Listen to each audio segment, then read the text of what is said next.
اب دیکھیں یہاں سے یہ ثابت ہوتا ہے جو اللہ اور اس کے رسول کا ہو جاتا ہے وہ جنت میں ان کا رفیق بھی ہو جاتا ہے۔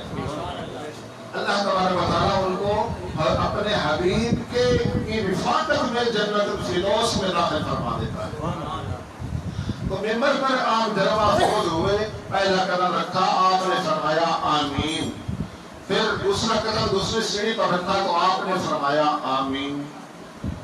پھر تیسری سیڑھی پر قدم رکھا، قدم مبارک آپ نے رکھا تو آپ نے فرمایا آمین۔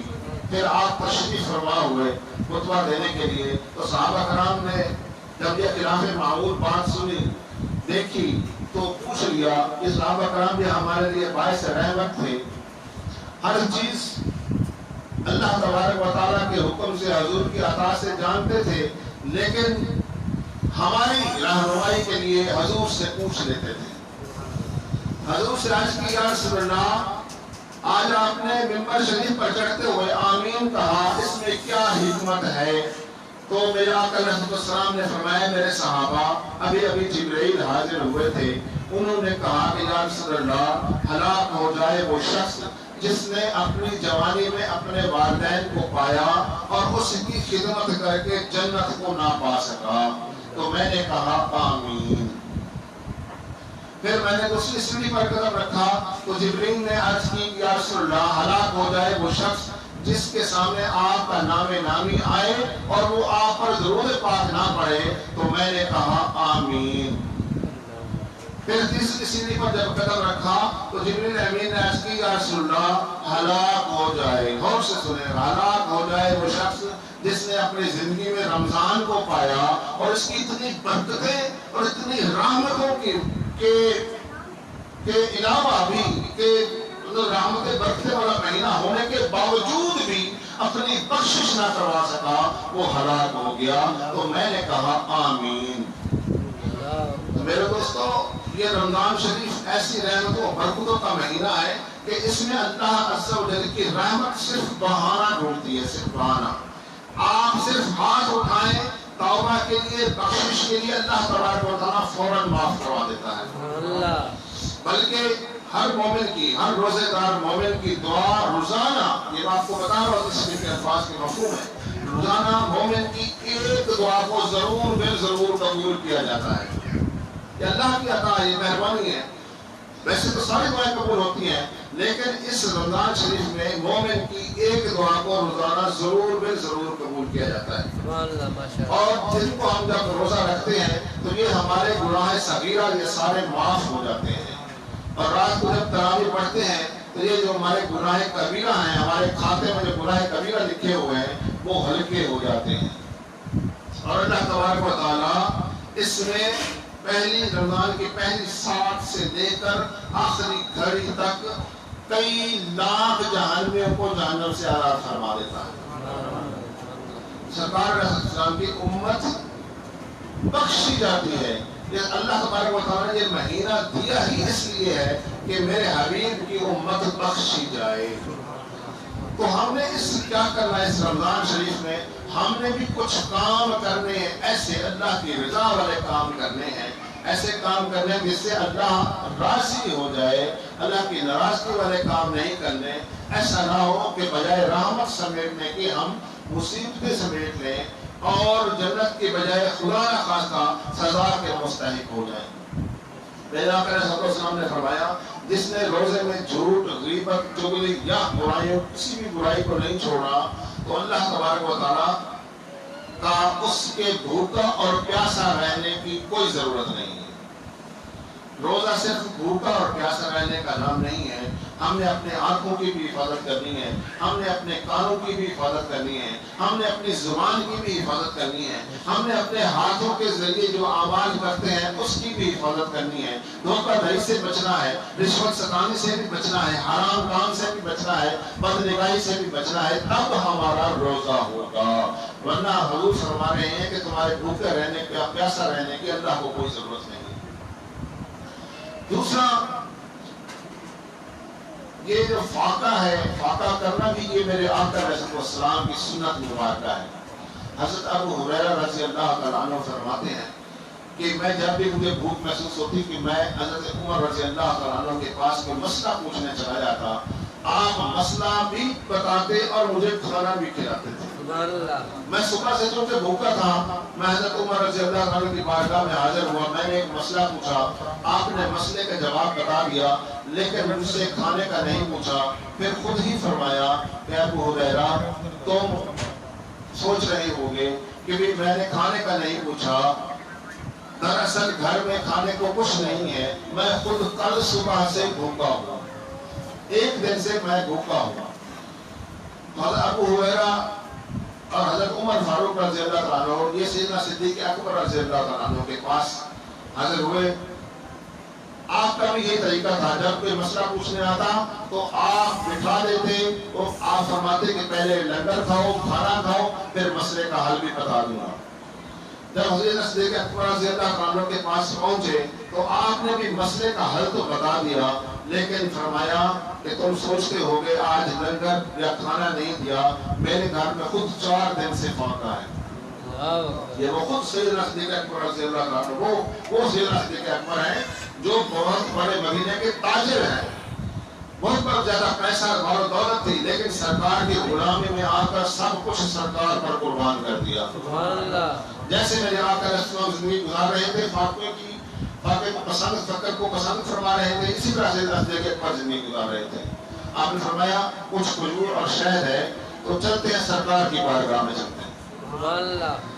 تو سارے اکٹھے ہو کر سرکار علیہ السلام کی بارگاہ میں حاضر ہو گئے تو میرے آقا علیہ السلام کو بتانا ہی نہیں پڑا کہ ہم بھوکے ہیں۔ میرے آقا علیہ السلام نے خود ہی فرما دیا، اے میرے صحابہ تم بھوکے ہو اور 4 دن سے بھوکے ہو، مجھے دیکھو میں 1 ہفتے سے بھوکا ہوں، میں نے 1 ہفتے سے کچھ نہیں کھایا، چلو میرے ایک صحابی کے پاس چلتے ہیں۔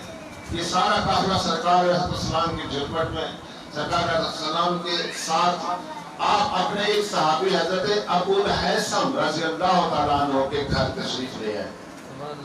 حضرت ابو الحیثم کے گھر جب تشریف لے آئے، آپ نے اپنے صحابی سے کہا کہ جاؤ ہمارے لیے کھانا تیار کرو، تو وہ صحابی اتنا خوش ہوا، باہر آ کر نعرے لگانے لگ گیا کہ لوگوں آج میری خوش قسمتی دیکھو، آج دنیا میں سب سے زیادہ جو عزت والے ہیں وہ میرے گھر مہمان بنے ہوئے ہیں۔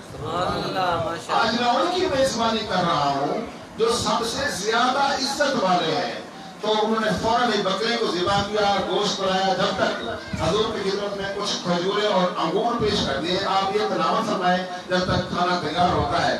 پھر بکری کا گوشت وہ تیار ہو کر آ گیا، جب کھانا سامنے رکھا گیا، سیدنا عمر فاروق رضی اللہ تعالیٰ عنہ کہتے ہیں کہ بڑی بھوک لگی ہوئی تھی، ہم نے بڑا سیر ہو کر کھایا۔ یہ بات سننے والی ہے، بڑا سیر ہو کر کھایا۔ جب ہم آقا علیہ السلام کو دیکھنے لگے، آقا علیہ السلام نے ایک چھوٹی سی چپاتی ہاتھ میں لی اور گوشت کے شوربے میں ڈبو کر جب آپ نے وہ تناول فرمایا تو میرے آقا علیہ السلام کی آنکھوں سے آنسو جاری ہو گئے۔ ہم نے پوچھا یا رسول اللہ خیریت تو ہے، آپ رو کیوں رہے ہیں؟ تو میرے آقا علیہ السلام نے فرمایا یہ میں سوچ رہا ہوں کہ 7 دن کے فاقے کے بعد اب ہم جو یہ کھانا کھا رہے ہیں کہیں اللہ تبارک و تعالیٰ اس کا حساب نہ لے دے، کہ اللہ تبارک و تعالیٰ ہم سے یہ حساب نہ لے دے۔ تو حضرت عمر فاروق رضی اللہ عنہ فرماتے ہیں کہ میرا ہاتھ جہاں پر تھا وہ ٹھہر گیا، میں نے کہا یا رسول اللہ 7 دن کے فاقے کے بعد بھی اللہ حساب لے گا؟ تو میرے آقا علیہ السلام نے فرمایا کہ ہاں عمر وہ مالک ہے، وہ دے سکتا ہے تو حساب بھی لے سکتا ہے۔ تو حضرت عمر رضی اللہ عنہ دیگر صحابہ نے جب یہ بات سنی تو انہوں نے عہد کیا، انہوں نے کہا کہ ہم نے عہد کر لیا کہ اب ہم فوراً نہیں کھایا کریں گے، ہم کچھ دن کے فاقے کر کے کھایا کریں گے تاکہ ہمارا حساب کتاب کم ہو۔ تو میرے دوستو یہ فاقہ کرنا بھی سنت ہے، اور یہ فاقہ یہ رمضان شریف ہمیں سکھاتا ہے، یہ رمضان شریف ہمیں سکھاتا ہے کہ ہم نے کتنا کم کھانا ہے۔ کم کھانا بھی سنت اور فاقہ کرنا بھی سنت، لیکن آج فاقہ تو دور کی بات ہے، کم کھانا بھی سنت والا نہیں رہا۔ ہم پیٹ بھر کر کھاتے ہیں اور سو جاتے ہیں اور عبادات سے غافل ہو جاتے ہیں۔ یہ رمضان شریف جو میرا رسول نے فرمایا کہ رمضان شریف اور قرآن کا آپس میں ایسے رشتہ ہے، جڑا ہوا ہے۔ رمضان اور قرآن یہ دونوں میری امت کے لیے سفارش کریں گے، اللہ کی بارگاہ میں سفارش کریں گے۔ رمضان کہے گا یا باری تعالیٰ میں نے اس کو دن کو کھانے پینے سے روکا ہے، تو میری شفاعت اس کے حق میں قبول فرما۔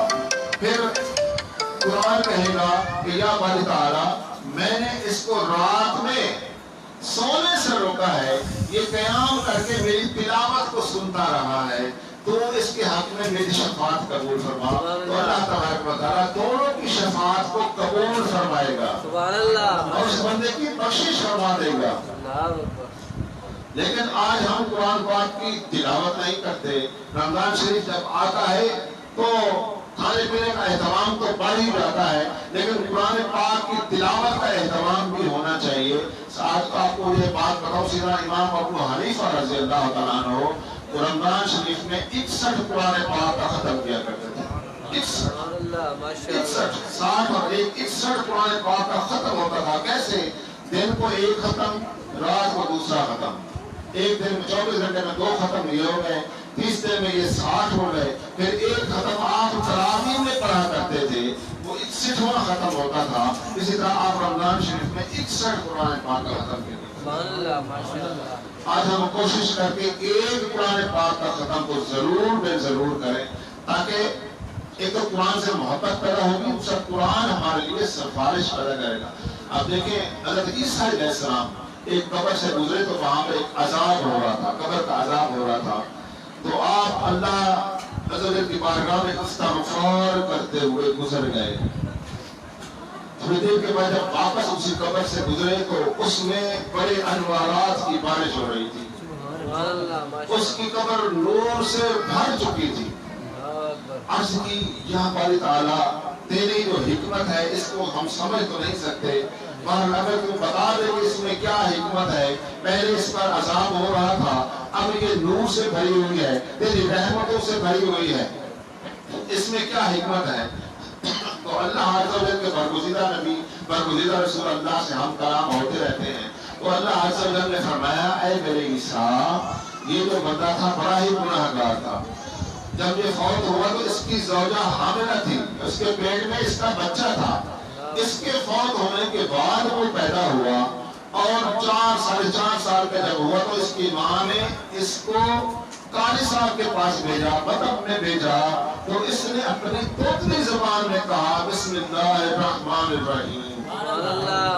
جب اس نے کہا اپنی توتلی زبان میں مجھے رحمان اور رحیم کہا، جس کو ابھی تو یہ ادا نہیں کر سکتا، توتلی زبان میں مجھے رحمان اور رحیم کہے، یہ زمین کے اوپر مجھے رحمان کہے اور میں زمین کے اندر اس کے باپ کو عذاب دوں تو مجھے حیا آتی ہے۔ میرے دوستو جو اولاد، جو بچہ ابھی پڑھنا سیکھ رہا ہے اس نے رحمان اور رحیم کہا تو اس کے والد سے قبر کا عذاب ختم ہو گیا، اور جو بچہ قرآن پاک کا حافظ بن جائے تو اس کے والدین کی کیا شان ہوگی۔ جو قرآن پاک تراویح میں پڑھ رہا ہو اس کے والدین کی کیا شان عطا کرے گا اللہ تبارک و تعالیٰ۔ جیسے فرمایا میرے آقا نے جو قرآن پاک کا حافظ ہوگا اس کے والدین کے سروں پر سونے کا تاج پہنایا جائے گا، اور اپنے رشتہ داروں میں جو ایسے لوگ جن 7 یا 10 اللہ کو اپنی شفاعت کرے، ایسے لوگوں میں جن کی اس سفارش یا 40 کچھ روایات میں 40 میں آتا ہے 40 بندوں کی سفارش کر کے ان کو جنت میں اپنے ساتھ لے جائے گا۔ تو اپنی اولاد کو قرآن پاک پڑھنا سکھائیں، بلکہ قرآن پاک کو ختم کرنا سکھوائیں، قرآن پاک کو ترجمے کے ساتھ بھی پڑھنا سکھوائیں، اور رمضان شریف کی تاکہ ہم برکتیں زیادہ سے زیادہ لوٹ سکیں، اور اسی میں دن کو روزہ رکھیں۔ کوئی نہیں، روزہ امیروں اور غریبوں دونوں پر فرض ہے، یہ نہیں کہ ہم امیروں پر ہے غریبوں پر نہیں ہے، غریب بھی روزے رکھتا ہے۔ سیدنا صدیق اکبر رضی اللہ تعالیٰ عنہ سے لے کر سیدنا ابو سفیان ثوری رضی اللہ تعالیٰ عنہ تمام صحابہ کرام غربت کی حالت تھی، فقر کی حالت تھی، لیکن روزہ کبھی نہ چکاتے تھے، روزے ہمیشہ رکھے، محنت مزدوری بھی کرتے تھے اور روزے بھی رکھتے تھے۔ آج جو مزدور بہانہ کرتے ہیں نا کہ میرے تو کام دھوپ پڑا ہے، تو وہ یہ بہانہ چھوڑ دے، ہمارے صحابہ کرام مزدوری بھی کرتے تھے، روزے بھی رکھتے تھے، اور سیدنا عمر فاروق خلیفہ وقت ہونے کے باوجود یہ مال غنیمت کے اونٹ لے جاتے تھے، ان کو چراتے پھر ان کو واپس لے کر آتے تھے۔ دھوپ میں کڑی دھوپ میں روزہ بھی ہوتا تھا چرانے لے جاتے تھے پھر واپس بھی لے آتے تھے. یہ تو خلیفہ وقت کا حال تھا. تو ہماری کیا اوقات ہے کہ ہم کہیں کہ ہمیں تو روزہ لگتا ہے یہاں تو بھوک کی برداشت نہیں ہوتی. نہیں یہ 30 دن ہے اسی طرح گزار لو کہ اللہ کو راضی کر لو. یہ روزہ رکھ لو. اللہ تبارک و تعالیٰ فرماتا ہے کہ الصوم لی وانا لہا، اس روزہ میرے لیے ہے اور میں ہی اس کا اجر ہوں. اس سے کیا مراد ہے تو محسنین کرام فرماتے ہیں اس سے مراد یہ ہے کہ اللہ تبارک و تعالیٰ جنت تو دے گا ہی، اس کا اجر روزے کا اجر یہ ہوگا کہ اللہ اس کو اپنا دیدار کرائے گا. سبحان اللہ ماشاء اللہ.